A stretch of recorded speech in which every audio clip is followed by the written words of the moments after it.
Greetings everyone, welcome to our channel, welcome to Bohosi Coupe channel. Yes, we are back yet again with another exciting presentation on this subject in continuation of the first, and the subject of our discussion being Re Kemet and Setswana-Sesotho speech terminology comparison part 2. Yes, please don't forget to push that red button and subscribe to our channel so that you do not miss anything as we post new content that is exciting and also educational. And don't forget to like our content, as that helps with the algorithms, and as some people say. Do not forget to share it too, because somehow that pushes the content up so that more people can see this content. And do not forget to share it with others who may be interested in this subject. Yes, on Bohosi Kuba channel, we bring you a Botswana and Basotho's perspective, a perspective that has not yet been given except here. All right, there are many perspectives out there, and we hope that with the perspective that we bring, you will see for yourself whether there's any legitimacy to what we share or not. It's up to you, the viewer.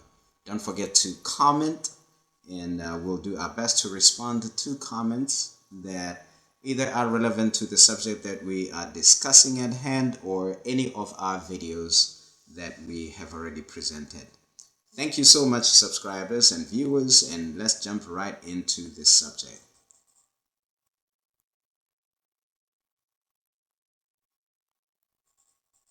Okay, in the first column we have Re and Kemet, the actual glyphs.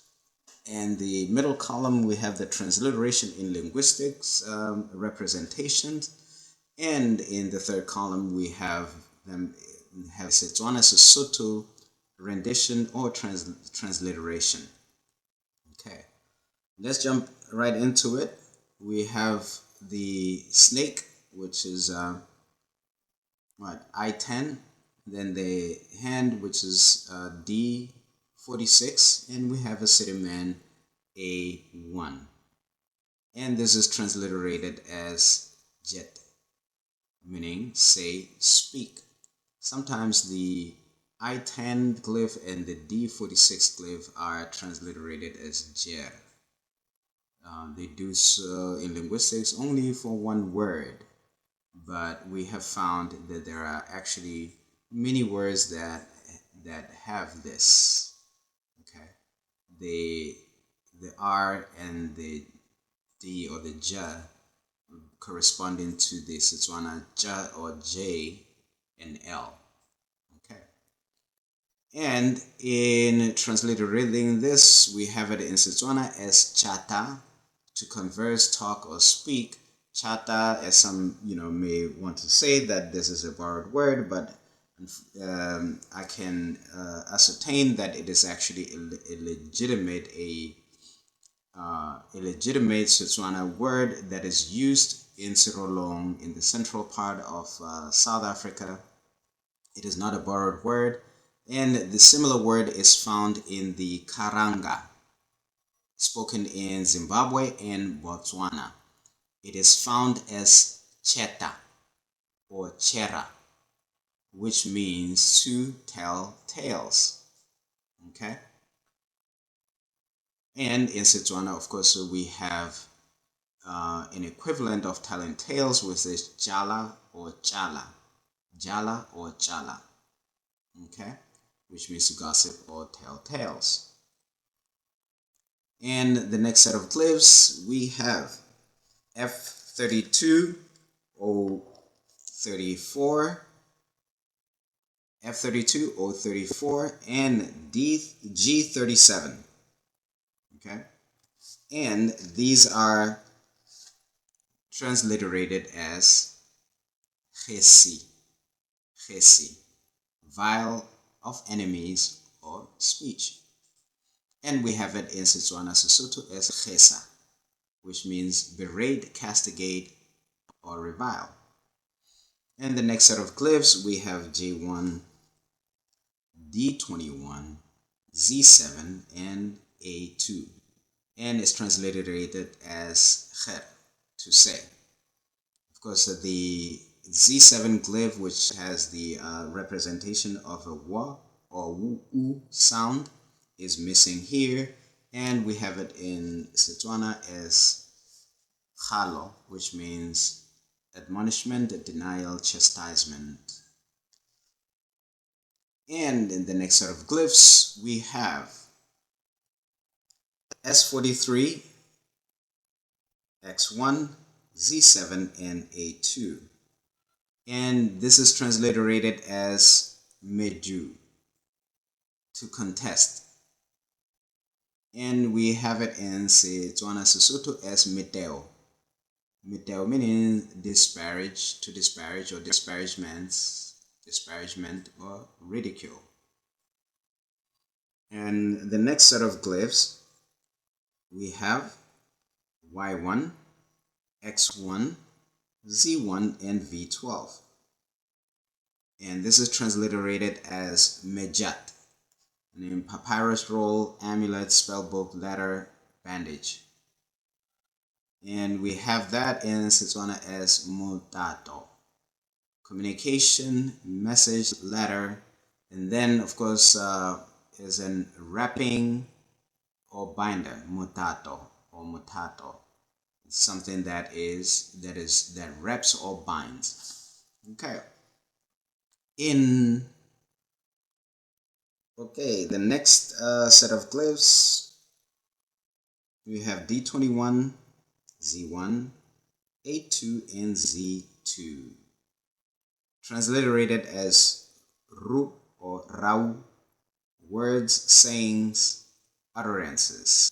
We have it as reo, meaning words, sayings, utterances in Setswana-Sesotho. And the next set of glyphs, we have S29, W19, M17, and A2. Transliterated as SMI or SEMI, meaning report, make, report, complain, announce, proclaim, accuse, charge. We have it as SEMA in Setswana-Sesotho, which means to report, tell news, or to commence a discourse. Okay. And the next set of glyphs, we have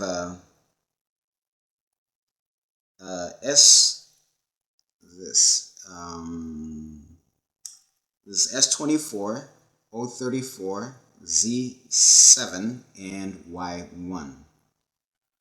And we have it as tis, speech, utterance. But as we can see, the u is missing, which should be tesu or something like that, thesu. And we have it in Setswana as Sesotho as teso, meaning deceit, fraud, or lies. And the next set of glyphs is M17, D21, Z1, Y1, Z1. Iri mejat, letter carrier. And we have it as ie, meaning dispatched, motato, dispatched letter or dispatched communication. And the next set of glyphs, we have it as D. So wait, okay, okay, this one. M17, D21, Z4, and A47, Y1, X1, Z1, and V12. Iri mejat, letter carrier, again, assistant scribe.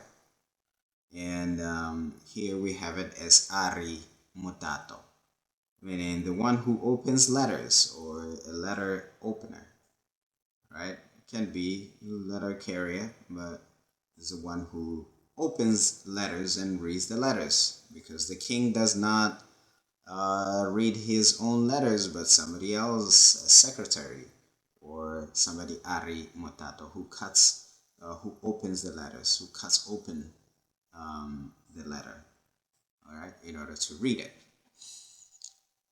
The next set of glyphs that we have is D46, D58, D46, D58, and D54. Deb Deb, attack with words, which is duba duba in Setswana-Sesotho, to vex with words, to cause vexation. All right, the next set of glyphs is V31, G1, A2, I10, and D46. Ka, jet, in other words, and we have it as ka jer, kajalo, kajalo, meaning that being so or because of this. That being so or because of this. Then the next set of glyphs that we have D21, I10, and of course D46. Jed, code to wit, saving that as follows with the words. And we have it as jer, meaning lejalo. Of course, the L corresponding to the R, which means thusly, as follows, in that manner. Okay. And the next set of glyphs is J1, what is this? D58, 58, 54, maybe wrong. Is it D54? D58. That's D58. That's the foot. And Z5 and 35 and X1. Gebent, accusation, and we have it in Setswana-Sesotho as hobana, meaning to accuse each other. Hobana. We don't have the T ending. And the next set of glyphs, we have them as D52 and D21. Meter, to attest, to inform, to tell. And we have it as metela, to mutter or to inform privately. And then this last one, D58, D21, D58, D21, G37, and Z9 and A2. And it is unknown. And for the first time in this presentation, we give you something that is unknown, because in Setswana it is known. Okay. Many words in Medu, or the ancient Egyptian language, have various meanings, and this is one of them that has various meanings.